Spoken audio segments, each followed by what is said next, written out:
Boa noite a todos. Meu nome é Vitor. Eu estou aqui novamente para poder trazer um outro tema, uma outra discussão para nós, né, sobre o Evangelho. Bom, primeiramente eu gostaria de convidar a todos a pegar um copo de água, deixar próximo a você, para que essa água possa receber os bons fluidos enquanto a gente está estudando. E os recadinhos também que é bom sempre estar relembrando, né? Primeiro são os horários que estão ocorrendo as lives, né? Lembrar que todos os dias, às 9 horas da manhã, tem o estudo do livro Fonte Viva, e também todos os dias, às 20 horas, está tendo o estudo do Evangelho segundo o Espiritismo. Gostaria de lembrar também que está disponível o atendimento fraterno de forma virtual, que no caso é fazer o pedido via inbox, e também o estudo do ESD, que é o estudo sistematizado da doutrina espírita, que é realizado todas as quintas-feiras às 19h30. Os interessados também procurar a casa no inbox para saber como faz para participar.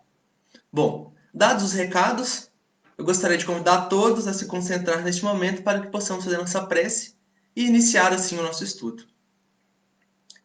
Senhor Deus, nosso Pai, que sois todo poder e bondade, amor e caridade, agradecemos ao Senhor a dádiva da vida.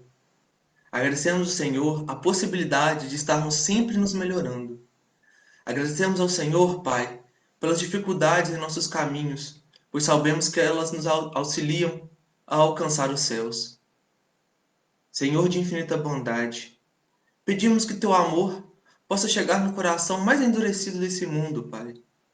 Que ele possa fazer com que as pessoas percebam que apenas o bem traz a paz que nós tanto almejamos. Seja conosco hoje, agora e sempre, Senhor. Que assim seja. Bom, feita a prece, dados os recadinhos, né, o tema de hoje, dando continuidade ao capítulo que não se pode servir a Deus e a Mamon, né, o tema de hoje é a verdadeira propriedade. É um tema muito forte quando a gente fala da questão das fortunas, né, que não se pode servir a Deus e ser servo das fortunas, porque é um tema que toca muito a nossa posição no mundo, né? Toca muito aquilo que a gente almeja enquanto estamos caminhando sobre essa terra. Bom, para isso, como de praxe, nós vamos começar fazendo a leitura do texto referente do Evangelho. É o item 9 do capítulo 16. A verdadeira propriedade. O homem não possui de seu, senão o que pode levar deste mundo. O que encontra ao chegar e o que deixa ao partir, goza durante a sua permanência na terra. Mas, uma vez que é forçado a abandoná-lo, dele não tem senão o gozo, e não a posse real. Então a gente já vai fazer uma pausazinha nessas duas primeiras frases aqui, né? Porque elas já trazem um boom muito grande para nós. Então vamos devagar, né? Primeiro a gente precisa reacender essa noção do que é uma propriedade, né? Porque quando a gente fala de propriedade, a gente está falando de algo que é de posse pessoal, que é seu, ou no caso, como eu estou me referindo a mim mesmo, que é meu. Né? Então eu falo, o notebook que eu estou utilizando para fazer essa videoconferência é meu. Então o notebook é uma posse minha. Né? E é isso que a gente aprende durante toda a nossa vida. E essa ideia de posse é tão forte que a gente atribui ela até mesmo a outras pessoas. Quando a gente fala, ele é meu pai, ela é minha mãe, né? Meu namorado, minha namorada, meu cachorro, meu amigo. Então, a gente torna as coisas objetos de posse, objetos que eu julgo serem de total pertencência a mim. Eu posso fazer o que eu quiser com eles, pois eles são meus. É isso que a gente, quer queira ou não, acaba aprendendo na vida, né? Porque se é minha namorada, eu vou fazer o que eu quiser. Se é meu pai, ele vai ter que aceitar o que eu fizer. E a gente sabe que não é bem assim, né? Então é por isso que aqui já começa inclusive falando: nada nessa terra é de posse do ser humano, né? Nem mesmo o corpo que ele habita é dele. Então essa já é uma parte muito importante, porque fala que não é nosso. mas que a gente usufrui dessas coisas enquanto a gente está na nossa caminhada. Ou seja, o notebook não é verdadeiramente meu, mas eu estou utilizando dele como ferramenta de trabalho. O pai, ele não é uma posse minha. Ele está sendo meu pai nessa vida para me ensinar as coisas, para dar a minha pessoa um corpo físico, assim como a minha mãe. A minha namorada não é minha, né? Ela é uma companheira que decidiu seguir o caminho junto comigo, mas que toma as próprias decisões. Então talvez seja até interessante a gente começar a pensar mais nesse conceito da gente frisar tanto, né? Ah, é o meu emprego, meu carro, minha namorada, meus pais, né? É tudo muito meu e a gente acaba transformando numa posse que não é verdadeiramente nossa. Porque no fim das contas, até mesmo este corpo que eu estou utilizando nesta vida chega a um fim. A natureza me fala, Vitor, devolva esse corpo para mim, porque eu preciso da composição dele. Porque eu preciso daquilo que compõe ele para dar vida a outras coisas, né? Então, essa primeira frase ela já é de um impacto muito grande, porque já fala, olha, nada nessa vida é seu. Entenda e compreenda esse fato, porque vai ser mais fácil de viver assim. Continuando, e aí vem o questionamento. Que possui ele, pois? Nada daquilo que é para o uso do corpo, tudo o que é para o uso da alma. A inteligência, os conhecimentos, as qualidades morais. Eis o que traz e o que leva, o que não está no poder de ninguém lhe tirar, o que lhe servirá mais ainda no outro mundo do que neste. Então, novamente, nós vamos fazer uma pausa para poder comentar essa parte, porque fala, você tem uma coisa que é realmente sua, e é uma coisa que ninguém pode tirar de você, porque o notebook, ele pode estragar, eu não vou mais poder utilizar ele, ele pode ser furtado, ele pode ser roubado, N coisas podem acontecer que ele vai ser tirado de mim. Né? Se eu for uma criança pequena, minha mãe pode me deixar de castigo e nem mesmo utilizá-lo eu não vou poder. Né? Mas fala, olha, a sua inteligência, ela é sua. O que você aprendeu durante toda a sua vida, ninguém te tira. Você pode ser privado do seu corpo, você pode ser privado dos seus movimentos, mas do seu intelecto você não é privado. Olha, as suas qualidades morais também ninguém te priva. Se você é uma pessoa humilde, você vai ser uma pessoa humilde em qualquer circunstância da sua vida. Em qualquer dificuldade, em qualquer flagelo que assole a humanidade, você continua humilde. Ninguém te tira isso. Você pode ser preso, você pode ser. Sua vida pode ser tirada, mas você continua humilde. A simplicidade, né? A caridade, o amor, são coisas que ninguém pode tirar de você. Aquele que possui verdadeiramente essas qualidades, elas nem mesmo oscilam, né? Ninguém tira de nós isso. E aí fala que servirá muito mais para nós no outro mundo do que neste. E nós vamos entender mais o porquê disso. E ainda fala, né? De uma forma geral, aquilo que é verdadeiramente nosso são as únicas coisas que a gente traz quando a gente nasce. Né? Eu não consigo trazer o ouro quando eu venho ao corpo.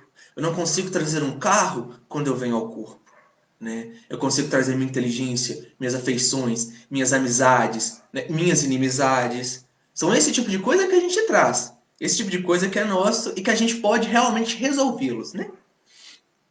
Bom, dele depende ser mais rico em sua partida do que em sua chegada. Porque daquilo que tiver adquirido em bem, depende a sua posição futura.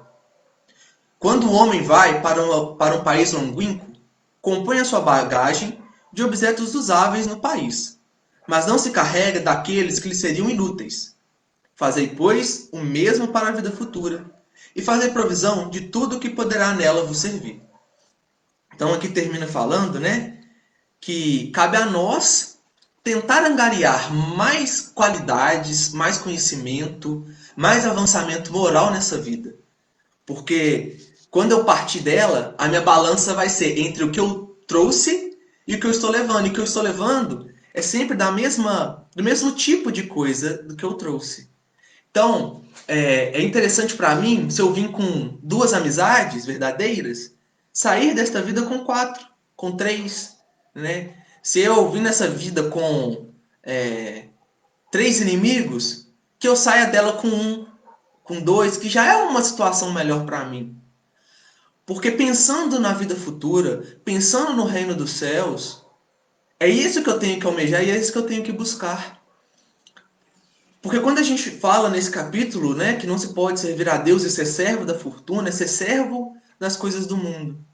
Então a gente tem que buscar angariar as coisas do céu e não as coisas do mundo. Porque infelizmente, nessa nossa passagem na Terra, a nossa comunidade, a nossa sociedade, ela nos impulsiona a buscar as coisas do mundo. Você cresce a sua infância pensando no que você vai ser quando você crescer. Mas não se você vai ser uma pessoa boa ou uma pessoa ruim, uma pessoa com assim, escrúpulos, moral ou imoral. Você cresce pensando em qual vai ser a sua profissão, né? E aí você fala, eu quero ser um artista. E aí as pessoas te falam, mas você vai ganhar pouco, né? Por que você não se torna um engenheiro? Por que você não se torna um médico, um advogado, que ganha muita fortuna, que você tem a possibilidade de ser uma pessoa rica? Mesmo que aquilo não seja o seu desejo, porque você sabe que você não vai ser feliz com essa escolha, as pessoas tentam te falar, não, você tem que buscar aquilo que vai te dar mais condições nesse mundo físico, né? As pessoas te falam, você tem que comprar o carro do ano. Mesmo que o seu carro te sirva. Você tem lá um carro que tem 20 anos de uso, mas seu carro te serve para fazer sua compra, para passear com sua família, para ir trabalhar, ele te serve. Ele é suficiente. Mas a sociedade te impulsiona a buscar o carro zero. Mesmo que, a partir do momento que você comprou o carro zero e deu a primeira voltinha com ele, ele não é mais zero. Mas você tem aquela coisa, eu comprei um carro zero. E é esse tipo de pensamento que nós temos que ficar atento, né? Não é não buscar o bom conforto, as coisas de maior qualidade, mas é a forma com que você faz para alcançar essas coisas que você tanto almeja, né? O que eu estou deixando de lado? O que eu estou deixando para trás para alcançar o meu carro zero, a minha grande casa, a minha mansão? O que eu estou largando para trás, né? Porque quando eu chegar no céu, não é isso que vai ser me perguntado, não é mesmo? E aqui fala muito bem. Nós sabemos o nosso destino. O destino da carne, ele é muito claro, né? Nós nascemos, nós crescemos, a maior parte se reproduz para manutenção da vida, é claro, e logo em seguida o corpo se desfaz. Vem a morte, né? E a morte é a nossa última grande viagem. E como viajantes, nós temos que preparar a nossa bagagem. Se eu vou para um país que faz muito frio, que neva, eu vou levar agasalhos. Eu não vou levar uma regata, uma camiseta, uma bermuda. Eu vou levar um moletom, uma touca, uma luva. Se eu vou para um lugar que é tropical, como o nosso país, aí eu vou pensar em levar uma regata, uma bermuda, um boné, um chapéu, para me tampar do sol. Isso na viagem terrena. Agora, quando eu for fazer a minha última viagem, quando eu for me encontrar, teoricamente, com Deus, né? Vamos supor assim, quando eu for tentar entrar no reino dos céus, que bagagem que eu vou estar levando para lá? Será que eu vou conseguir levar a minha mansão na minha mala? Será que eu vou tentar subir as escadas com o meu carro novo ou com a minha moto? Né? Será que eu vou utilizar das minhas vestes caríssimas e de marca quando eu chegar no outro lado? Nós, nós temos que preocupar, sim, em como eu vou chegar no outro lado.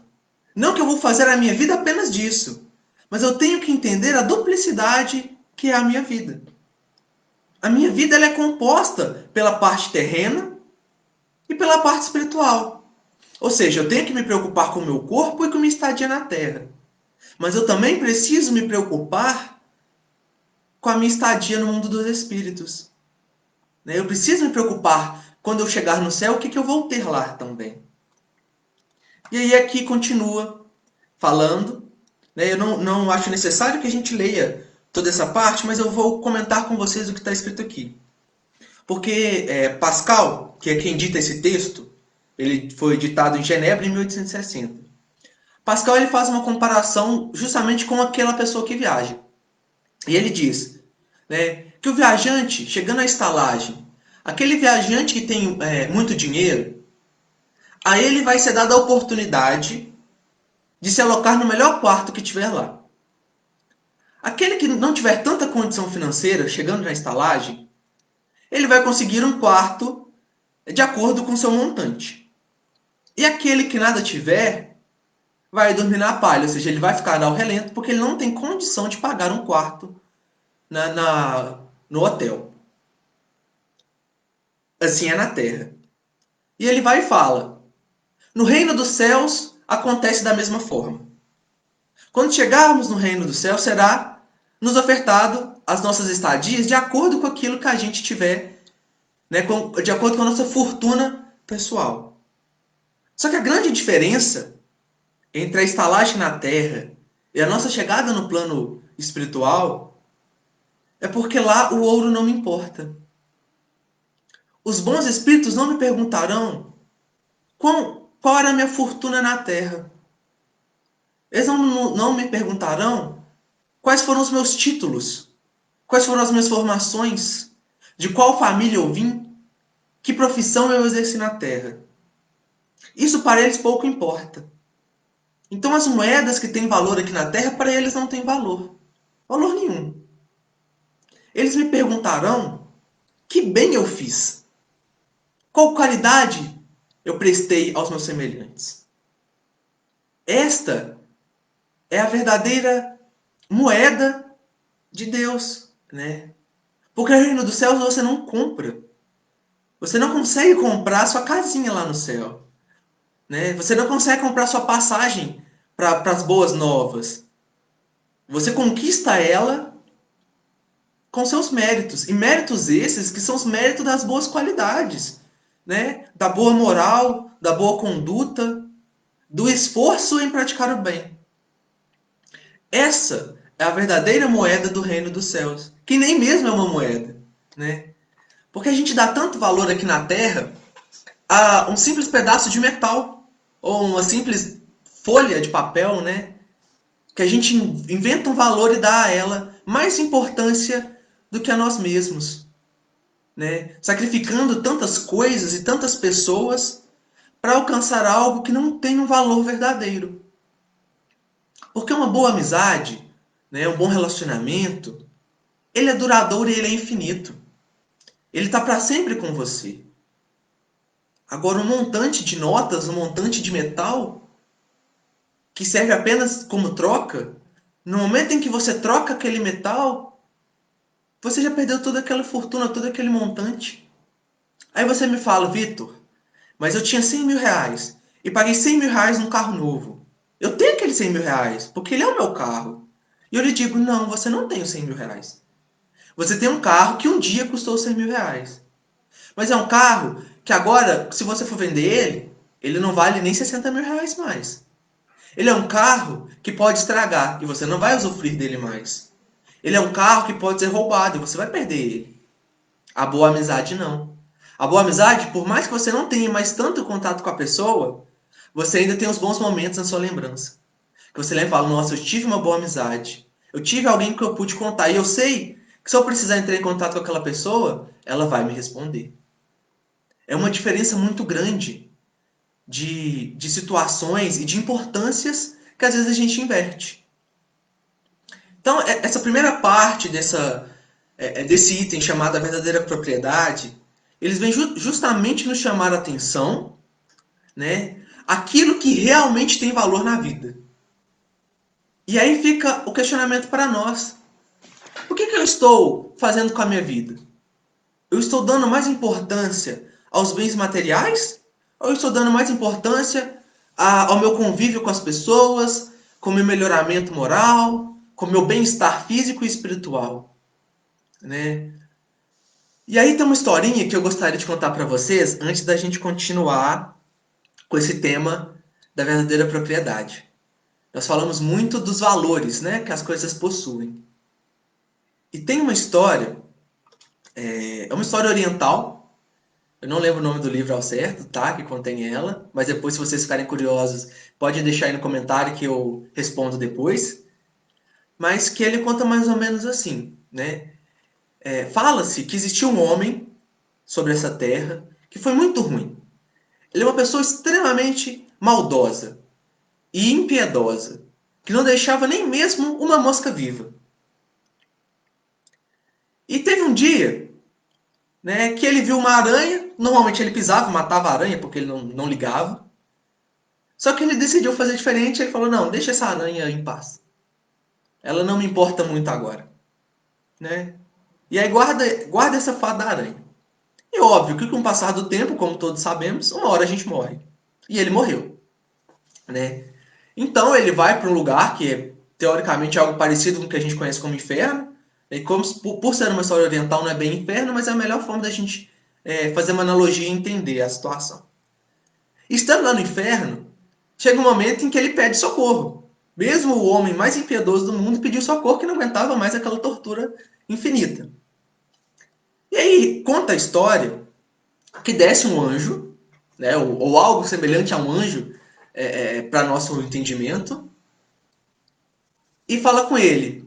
Pergunta para ele: olha, você já fez alguma coisa boa na vida? E ele responde: não, eu nunca fiz nada de bom na vida. Aí o anjo fica meio pensativo e pergunta para ele. E aí a pessoa impiedosa vira para ele e fala: olha, eu nunca fiz nada de bom na vida, mas eu já deixei de matar uma aranha. Né? Ou seja, ele deixou de fazer o mal. Então o anjo vira e fala: olha, a sua salvação vai ser essa aranha que você não matou. Né? E conta essa lenda, essa história, que a aranha desce dos céus construindo a sua teia e chega até o homem. E o anjo fala com ele: escalhe essa teia que você vai chegar no reino dos céus. E esse homem começa a subir a teia, almejando o reino dos céus. Só que ele olha para baixo. E quando ele olha para baixo, ele vê um monte de gente escalando junto com ele essa teia. Que são as pessoas que também almejavam ali chegar ao reino dos céus, que almejavam a salvação. Né? E ele, muito egoísta que era, começa a se debater para que as pessoas caiam da teia. Porque só ele podia ser salvo naquele momento, segundo a vontade dele. Então, a teia se rompe. E é quando a teia se rompe, todos caem. O anjo então vira para ele e fala: olha, essa teia era a sua salvação, mas também era a salvação de tantos outros. Por você ter sido tão egoísta, até mesmo nesse momento em que a aranha fez a caridade de vir te salvar, você vai ter que ficar aqui. Então essa história, ela nos mostra, né, dois pontos de vista que a gente pode analisar ela. O primeiro é que todo mal que a gente deixa de fazer já é um começo, né? Mas todo bem que a gente faz é a moeda de troca para a gente. Né? Todo bem que eu faço, eu estou construindo a minha escada da salvação. Só que quando eu pratico um bem, ele não vai ser necessariamente apenas a minha salvação. Ele vai ser a salvação de outras pessoas também. E se eu abrir mão e for egoísta e não quiser que essas pessoas alcancem a salvação junto comigo, nem eu mesmo vou alcançar ela. E por que eu estou contando essa história para vocês? Porque ela fala muito dessa questão da busca do desejo e da construção daquilo que a gente almeja. Ele almejava a salvação. E muitas vezes na terra nós almejamos os bens terrenos.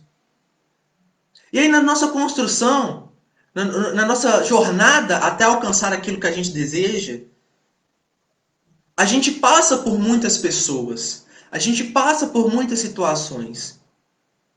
E o que a gente faz nessa jornada? Porque o mundo não funciona igual Maquiavel falou. O mundo não exerce a função de que os fins justificam os meios.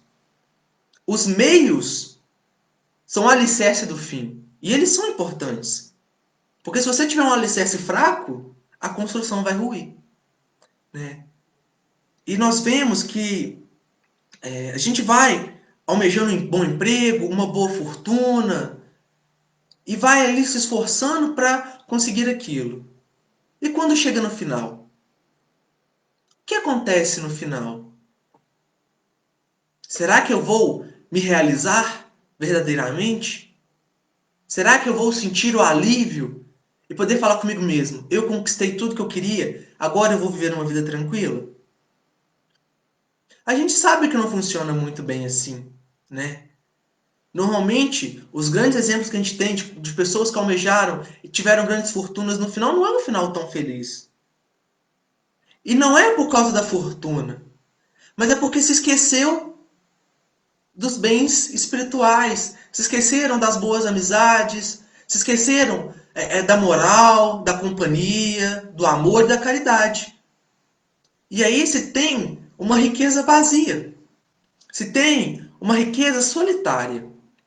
E a solidão é sempre muito triste. A solidão não é positiva, né?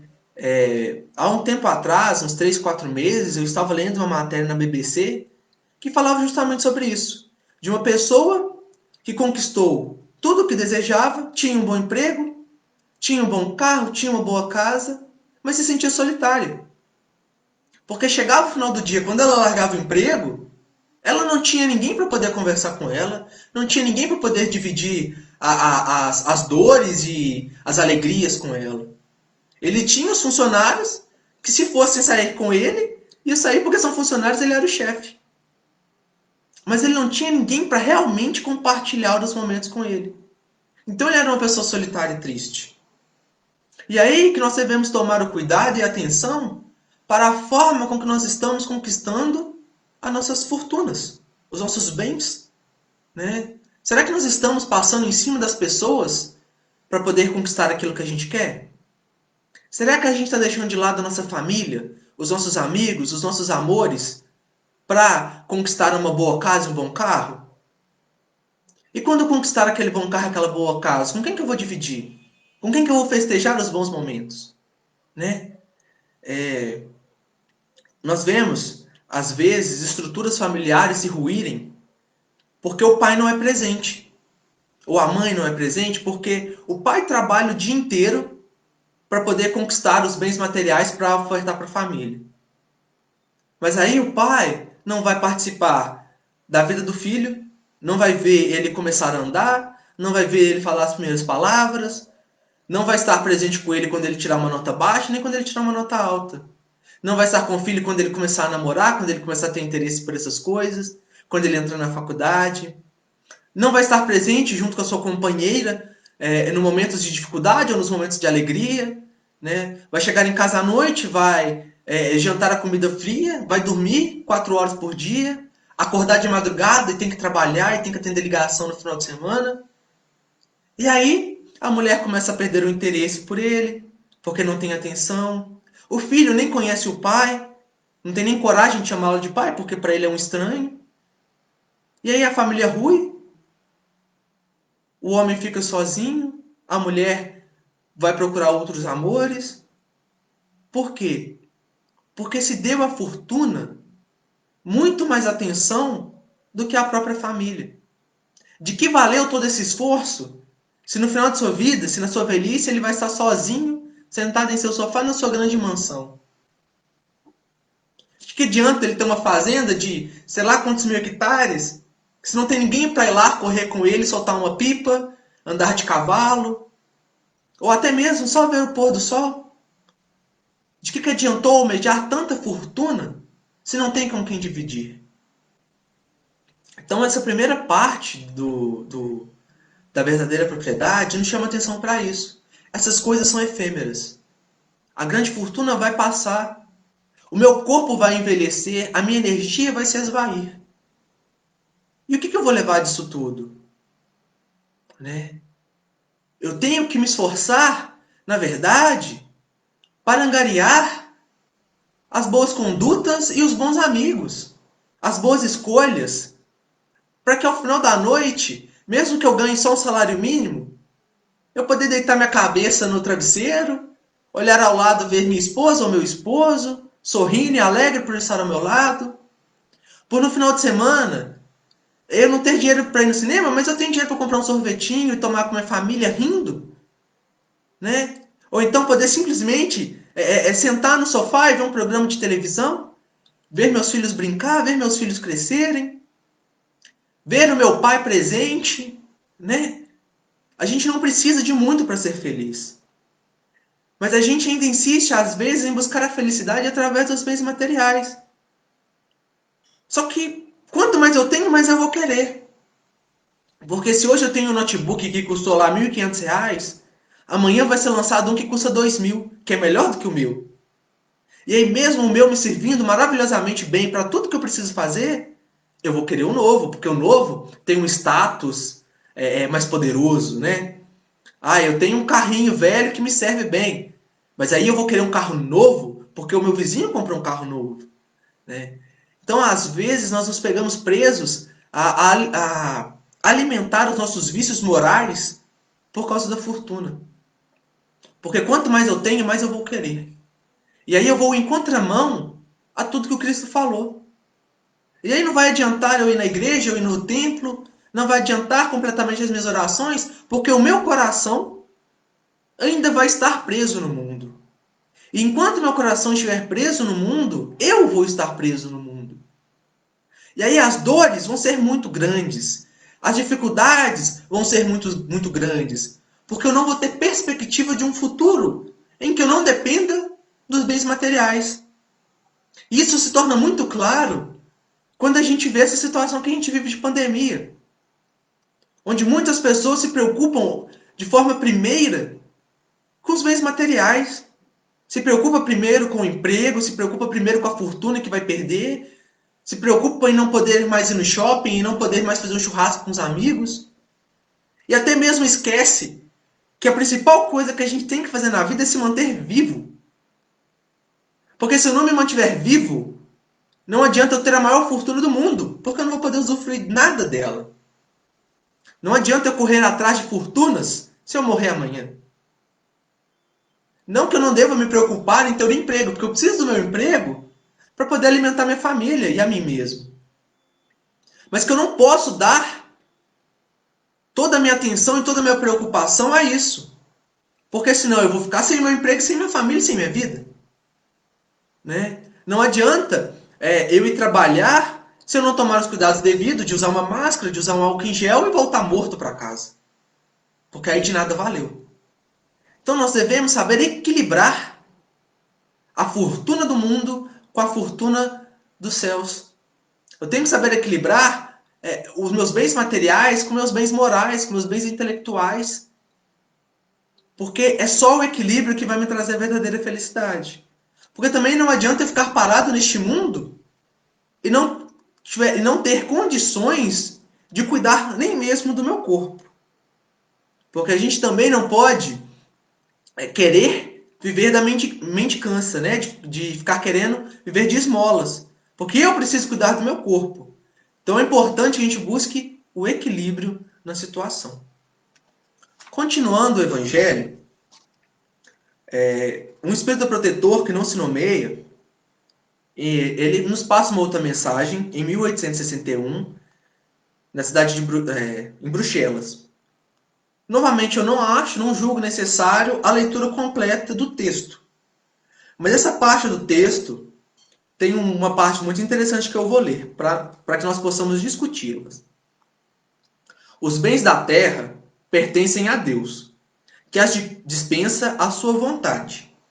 E o homem deles não é senão o usufrutuário, o administrador mais ou menos íntegro e inteligente. Eles são tão pouco a propriedade individual do homem, porque Deus, frequentemente, frustra todas as previsões e a fortuna escapa daquele que crê possuí-la pelos melhores títulos. Então, continuando essa parte, o espírito protetor que não se nomeia, ele nos fala o quê? A fortuna nunca é do homem. Não é de forma individual. Por que isso é importante da gente estar frisando? Porque a fortuna, como provavelmente será estudado em outras videoconferências mais para frente, ela existe por um bom motivo. Ela existe para que ela seja bem aplicada ao desenvolvimento da humanidade, para dar condições para que o desenvolvimento moral aconteça. Então a fortuna ela tem que ser bem empregada. E é isso que fala para nós. O Espírito Santo também fala, olha, Deus dá a fortuna não para um homem, mas para que aquele homem saiba multiplicá-la e fazer o bom emprego dela. E, quando julga necessário, Deus vai fazer a retirada dessa fortuna da mão das pessoas. E o que é isso? Porque, aparentemente, parece que Deus é mau e Deus é vingativo. Como assim? Ele me dá e está me tirando? Né? O velho ditado fala, quem dá e tira, o corcunda fica. Então, como que funciona isso? Acontece que, se a fortuna ela é dada para ser bem aplicada, e eu tomo conta dela para alimentar apenas os meus desejos pessoais, e apenas alimentar os meus vícios, significa que ela não tem razão de estar comigo. Significa que se ela for dada a outra pessoa, ela vai ser melhor aplicada possivelmente. E é isso que Deus faz. Deus quer que as ferramentas de trabalho rotacionem na mão dos homens para que gere bons frutos. Se você dá uma enxada para alguém que não sabe capinar, ele vai ficar o dia inteiro no lote e fazer vários buracos. O lote não vai ficar bem capinado. Então o que você faz? Você retira a enxada daquele e dá para o outro que é mais capacitado. Assim é Deus para com a fortuna. Se você está fazendo um mau emprego dela, Deus vai retirá-la. E isso não se aplica apenas às grandes fortunas. Se aplica a tudo aquilo que a gente tem de material na vida. Porque se está me fazendo mal, melhor é que eu não o tenha. Então, se hoje eu tenho um carro, e esse carro é motivo para alimentar o meu orgulho e a minha vaidade, é motivo para me desrespeitar as pessoas e me achar superior, provavelmente, de alguma forma, eu vou ter problemas com esse carro. Não quer dizer que eu vou me acidentar, mas quer dizer que provavelmente o meu tempo junto a esse carro vai ser mais curto. Não porque Deus está fazendo com que isso aconteça, mas porque o meu descuido em relação ao carro é o suficiente para que aconteça o pior.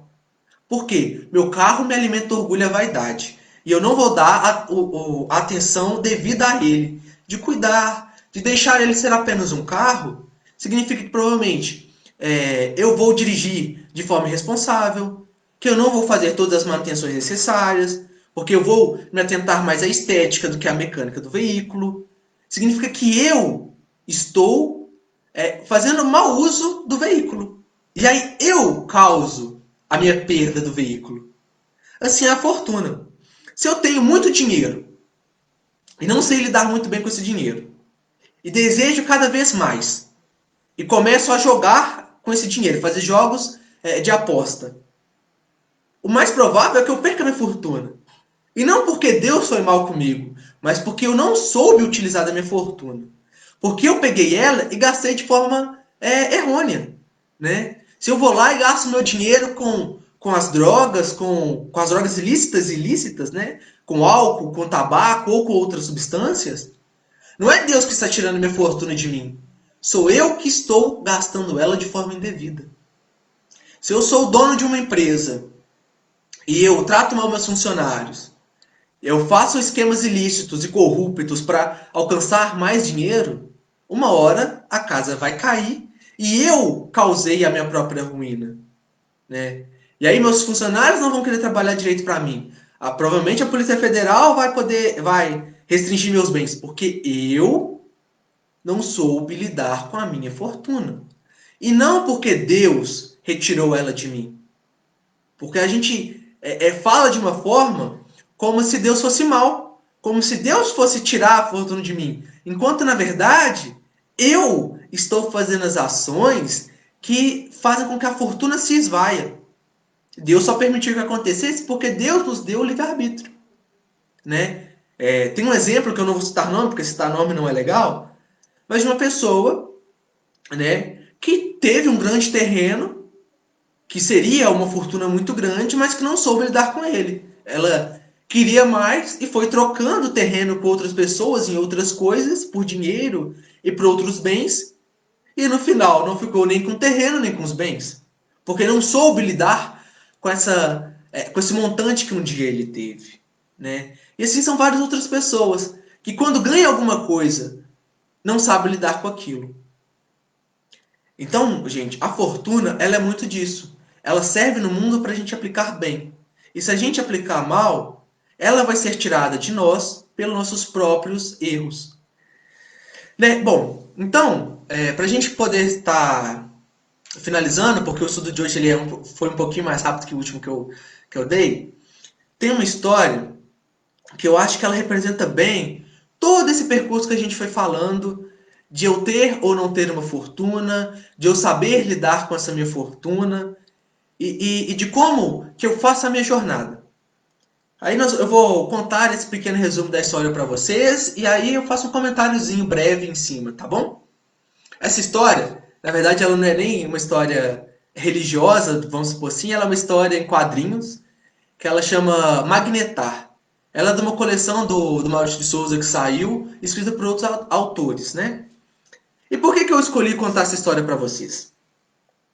O astronauta, vamos situacionar aqui, ele é um personagem criado pelo Maurício de Souza que ele explora o cosmos, né? Ele explora o universo e que dificilmente volta para casa. A visão do autor dessa história, que é o Danilo Beirute, ele conta para nós primeiro que na infância do astronauta ele teve contato com seu avô que vivia na roça e que ensinou algumas lições para ele, né? E o avô dele conta aqui para ele que a vida é feita de escolhas, às vezes difíceis, né? E que a gente tem que se arriscar nessas escolhas. Mas que existe certos fatores que pesam a nossa decisão. Que no caso, que ele cita aqui, é a família, os nossos amores. Né? Porque o avô dele fala que decidiu ficar na roça por causa da família e dos amores que lá ele tinha, dos amigos e da esposa. E o astronauta não entende isso, porque o astronauta, ele quer explorar o mundo, ele quer ver as estrelas nascerem e os planetas se acabarem. E numa das aventuras do astronauta, para ver um evento cósmico, ele acaba preso em sua nave. Né? A nave ela sofre uma avaria e não consegue funcionar mais. E o astronauta, nessa situação, ele faz como se fosse uma viagem interna e começa a ver tudo que ele deixou para trás para alcançar o que ele queria, que era viajar no universo. Né? Ele começa a ver que ele deixou para trás a família, que ele deixou para trás os amigos, que ele não viu o sobrinho nascer, que ele deixou a namorada para trás, que ele não viu o enterro do avô, e que isso tudo pesa muito para ele.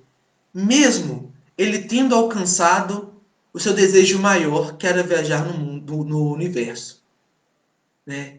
E aí ele percebe o quão solitário é chegar ao fim da sua jornada tendo deixado tudo que realmente é importante para trás. Né? Aí na história mostra mais um pouco que ele consegue voltar, né? Naquele último impulso de vida que ele teve, que ele lembra do avô falando com ele que a pedra que ele joga na água faz grandes voos, mas sempre volta à superfície. Né? Ele tem a coragem de tentar um último suspiro para sobreviver, e aí ele é resgatado, né? E consegue se salvar. E aí por que eu escolhi essa história?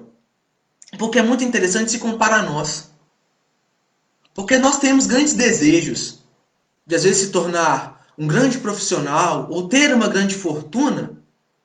E para isso, nós vamos deixando para trás, como eu disse, a nossa família, os nossos amores, os nossos amigos, as coisas que poderiam ser grandes memórias para nós. E aí quando a gente chega lá no fim, e a gente olha para trás, a gente percebe que não valeu a pena. Que na verdade tudo que a gente conquistou é uma grande solidão e um vazio enorme. E é óbvio que mesmo chegando nesse ponto, a gente ainda tem salvação. Porque quando a gente percebe, a gente tem força para dar um novo impulso de vida. Só que nós hoje temos a condição de não ter que esperar chegar num momento drástico, que talvez seja próximo da nossa morte, ou que talvez seja quando a gente finalmente alcançar aquilo que a gente tanto almejou. Hoje nós temos condição de parar agora e pensar: será que está valendo a pena todo o caminho que eu estou fazendo para alcançar algo?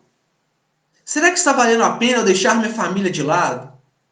Será que está valendo todo o estresse e todo o cansaço? Será que quando eu chegar lá no final, vai realmente compensar? Hoje nós temos essa condição de pensar isso agora. Graças a Deus a gente tem essa capacidade. Então todo esse tema, ele vem para nos trazer justamente esse questionamento. Será que eu estou fazendo as escolhas certas? Será que eu realmente vou alcançar a felicidade no final da minha jornada nessa terra? E quando eu partir daqui?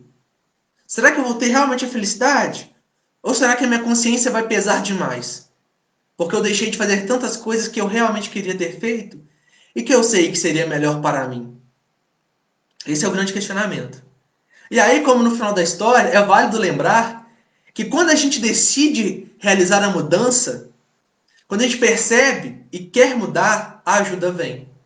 Como a nave médica chegou ao astronauta, os médicos cósmicos e os bons companheiros da Terra chegam a nós também. A diferença é que quando a gente deseja, a gente encurta o caminho da jornada até eles. Então eu agradeço muito a atenção de todos vocês sobre essa questão da verdadeira propriedade, né? Que a gente hoje sabe que o que realmente importa nessa vida é a boa conduta, é a moral, é o conhecimento que a gente adquire e as boas companhias. Porque são as únicas coisas que a gente vai levar para o além-túmulo. Além também que a gente leva aquilo que a gente ainda precisa aprender. Então vamos tentar trabalhar para angariar boas coisas para o céu e não para a terra. Que para a terra nós percebamos que a gente precisa